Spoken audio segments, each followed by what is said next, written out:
So what we have done by hiding the truth is that we've allowed generations for generations to generations to generations, down to what we're seeing now, our babies that are being born. And they come in here a different breed. They come out fighting. They come out with attitude. They come out, I always say they've been here before. I never believed in reincarnation, but with this generation here, I do, because they've been here before. But like, I grew up in Southeast. I grew up around the corner from Woodland. So white people were scared to come in my neighborhood, okay? So I didn't grow up feeling inferior to white people. And I had a family who told me that I could be whatever I wanted to be. That whatever I set my mind to do, I can do. So I wasn't, you know, they taught me to work. They taught me to go after what I wanted to go after and things like that. So in my mind, a white person better not walk in my neighborhood. Where in other parts of the country, it was vice versa. So ignorance has played a big part in what we're dealing with today, because we have not known the truth. We have not known. It hit me differently because now I see it. As a 44-year-old woman, you know, by me never having my personal experiences, yes, I heard it, but when you just hear something and it's like there's no evidence except for what you read, okay, yeah, well, that was back then. But now that I'm actually seeing it, well, see, on my father's side of the family, they were like fighters and warriors, so now running through my blood is the reaction of a fighter.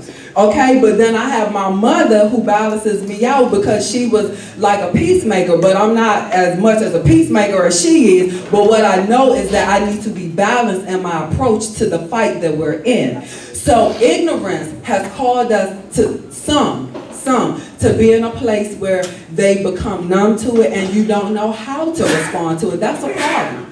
That's a problem. Then when we look at the institution of religion, are we ready yet? He set up? Yeah, just gotta plug them in. Just plug them in, okay. So when you look at right here, so when you look at the system of religion, and I heard Reverend Marcus say that poverty plays a big part in what's going on in the world today. How has the church capitalized on poverty? How has it capitalized on poverty? I'm going to give the mic to Dana and let him talk. Let's see. Headset with microphone. That's what we want. I'm sorry. Can you hear me good? Okay, now I can't hear you. And we can hear you. Hi, Dana. Thanks for being patient with us. Can you hear me still?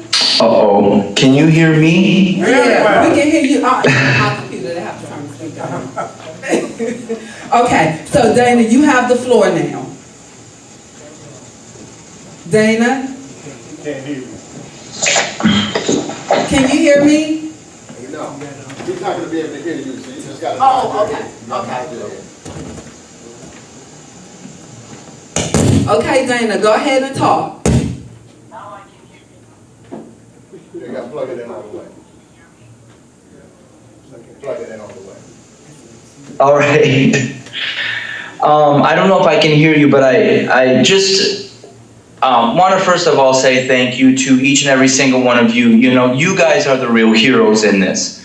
I've done nothing but to share with the world, which has turned out with this video, how you as my heroes and inspiration under my wings as a student have learned, you know, the power of resilience, the power of, you know, fighting through so much oppression. And so, you know, first of all, I just want to really make it known to each and every single one of you that you guys are really my heroes.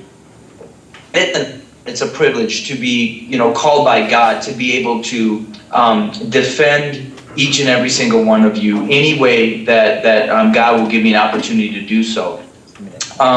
Jane Elliott, I believe, is the lady that was being referred to earlier tonight. I guess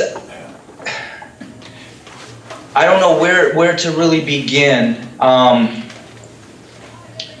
my journey started 23 years ago, and how it took place was my first experience in an all-black community. I Bible Institute in Chicago. That's what brought me from a small white town in southern Minnesota of about 5,000 people to then come to Moody to finish off my bachelor's degree. I wanted to work with young people, but mostly those in a camp setting. I knew how to live. I knew how to live out in the forest. I knew how to survive amongst the bears and the bobcats. But I was invited to attend a church in an inner city community about 2 months after I got to Chicago. And as I rode the subway, I noticed that less and less whites were on the train. So I knew that I was heading to a community that was, in my mind, and what I was taught was a ghetto. I had never experienced anything like it except for one time when my family was driving down to Tulsa, Oklahoma to visit an uncle of mine, and my mother took a wrong turn. And we landed up in what you would probably describe as the inner city ghetto of Omaha, Nebraska. And my father's changed, so let me throw this out, but I remember him getting really upset at my mother for taking this wrong turn, told us kids to duck down, and told my mom to barely stop at a stop sign because he was fearful that if we made a full stop, our tires and our hubcaps would be missing by the time we would get going. So I'm sharing that just, my family would never have been a family that would have watched a lynching take place. But racism and stereotypes and the destruction of it starts within the mind. And so after this church, it was ironic that Raleigh, Washington, and some of you might have heard about Raleigh, Washington. He started Circle Urban Ministries and Rock of Our Salvation Church. And he was kind of forefront in trying to do some racial reconciliation stuff. Talked about the stereotypes. And so when we were done, the two white friends that were from Moody that took me, we were walking in a small single path because it had just snowed. And so those two guys were in front of me, and I was at the end. And about a 2 block or so in front of me, I saw 5 young black men. And so right away, my mind, are they a gang? Are they drug dealers? Should I walk across the street? What do I do? But I'm somebody that when I hear the Word of God, when I hear somebody talk, I want to make sure that the enemy doesn't do what he's trying to do. And that's be the bird and take the seed away immediately so it never has a chance to, transform my life. And so I started talking to myself. No, that's exactly what Pastor was talking about. That's exactly what he was saying. You're going on a stereotype. You wouldn't think that if it was 5 white young men. So what makes you think that? Well, they picked up these great big ice chunks, and being from Minnesota, I was like, man, whoever they're going to have that snowball fight with, it was going to be pretty painful when those ice chunks hit them in the face or hit them in the head. When they got past my 2 friends in front of me, they said, hey, what's up, hello, whatever it was. But when they got to me and realized that those ice chunks were for my face, my head, they beat me up pretty badly. Busted lip, bloody nose, black eye, back of my head with those ice chunks bleeding.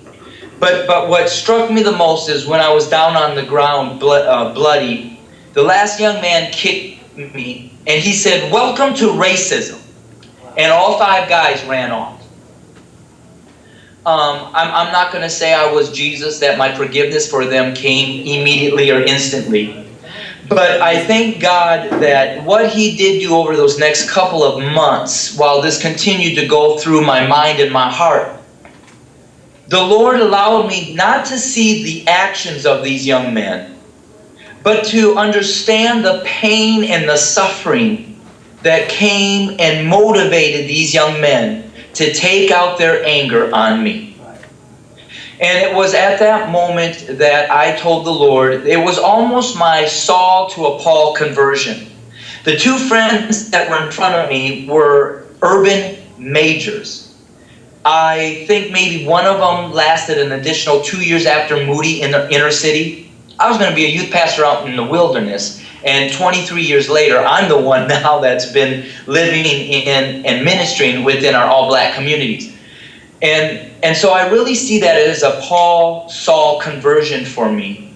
that the enemy already then wanted to keep me from going where the God had called me to go. But from that point on, I continue to ask God that if you're going to call me to minister and to empower a group of people, not because I have anything to offer you. You know, the Bible in Proverbs, it also says that the fields of the poor, and this is kind of in my own words, but it basically says that the fields of the poor are ripe with harvest, but it's the injustice of the wealth and the wealthy that take it away and leave the poor poor.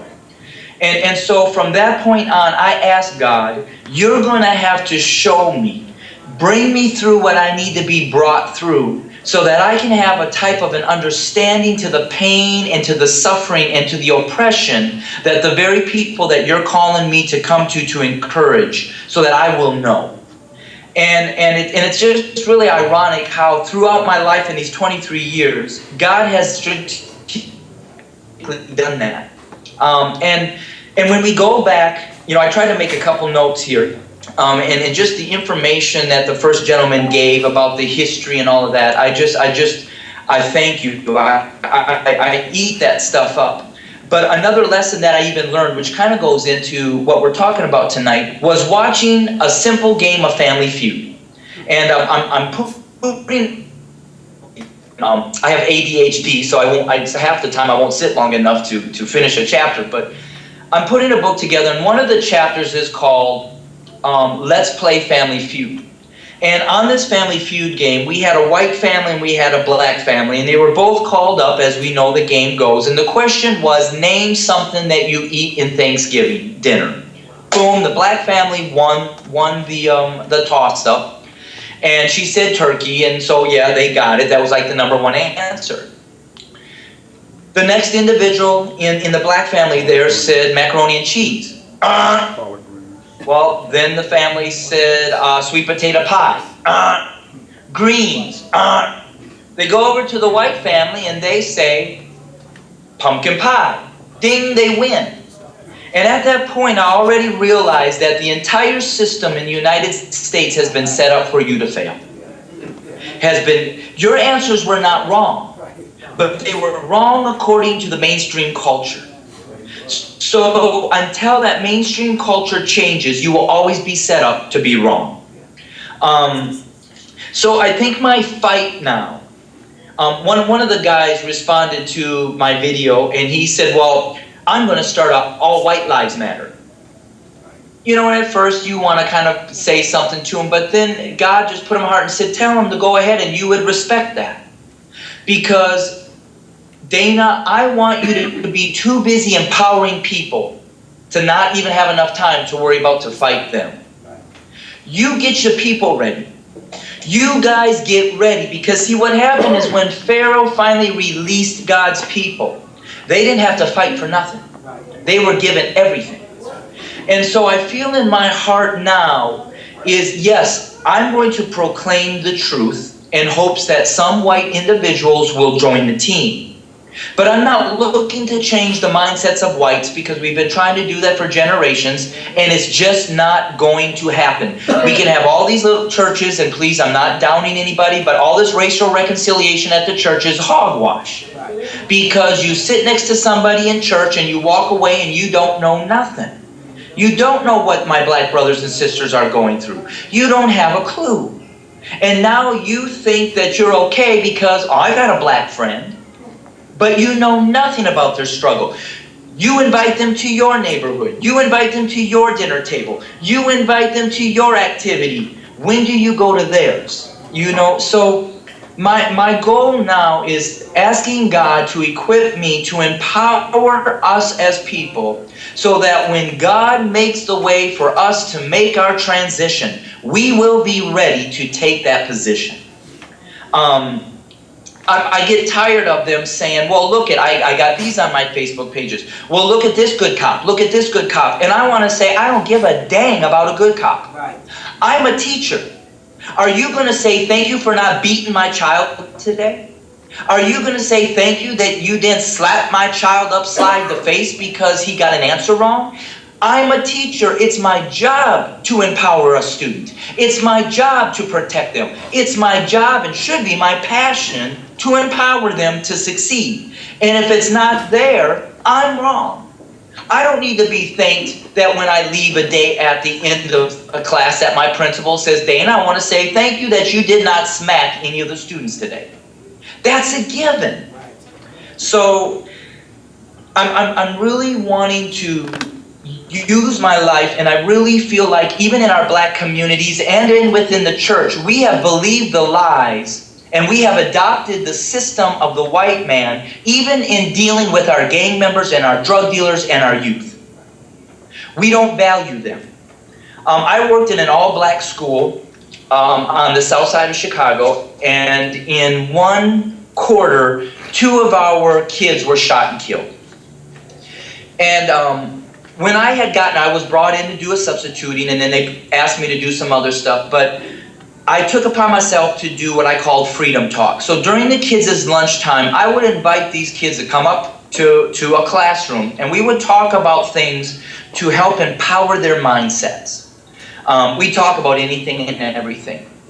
Well, I saw that this school, which it was a black principal, really lived by the demerit system. So everything was a demerit. Kids had a little bit of white on their shoe, demerit. You got to class a little late, demerit. You did this wrong, demerit. Demerit, demerit, demerit. And obviously nothing changed in the behavior of the kids. Actually, the subculture of those that finally say, I can't make it there, so I'm going to join them down here, grew. So when I got there, I noticed one of the guys that was coming to school, but I know he was very heavily involved in the game. So I one day went up to Xavier and I said, Xavier, I said, young man, I said, I want to buy you lunch. I need to sit down with you and I want to talk to you. Maybe one advantage that I have taken as a white man is that I have had to be very deliberate and purposeful in learning and listening to the plight of you that God has called me to serve. So I take it very serious to know that I will not understand unless I sit and learn. So I took Xavier and I said, Xavier, I said, I don't care about what you're doing. I don't care what you've done. I care, but I don't care for this fact. I don't see you as a gang member or a drug dealer. I see you as a leader and a potential businessman. And so I said, this is what I want to ask you to do. I said, will you give me 8 or 10 names of other young men that you're associated with to meet with me once a week? Yeah, Dana, yeah, Mr. Stevens, yeah, Mr. Stevens. So we got together, and making a long story short, eventually this group of 10 guys grew to 35 within about a month's period of time. I had a waiting list of almost 65 to 70 young men that were crying and pleading for us to let them in. I developed these guys, which they developed themselves. I just spoke life into them. We became a positive gang called One Love. These guys got together and we voted for president, vice president. They became all ambassadors. They brought up a logo. They brought up bringing hope to the hopeless. They put their bylaws together. Then they decided that the young shorties, the middle schoolers that were meeting on the first floor of our school, were being misled. So they decided, Mr. Stevens, we want to put on a basketball tournament for these kids so we can tell them to make healthy choices, to stay in school, and don't get sidetracked. After one quarter with these guys, not even a full quarter, every single one of them passed every single class. None of them were suspended. Most of them went from 300 to 400 demerits a week down to less than 10. I did nothing but speak life into these kids. And the sad thing about this is at the end of the school year, the school did not hire me back. Right. And at one of the last meetings, the principal was upset because the teachers were giving out less demerits. So 2 weeks later, they calculated, and then they brought in fake champagne. And we had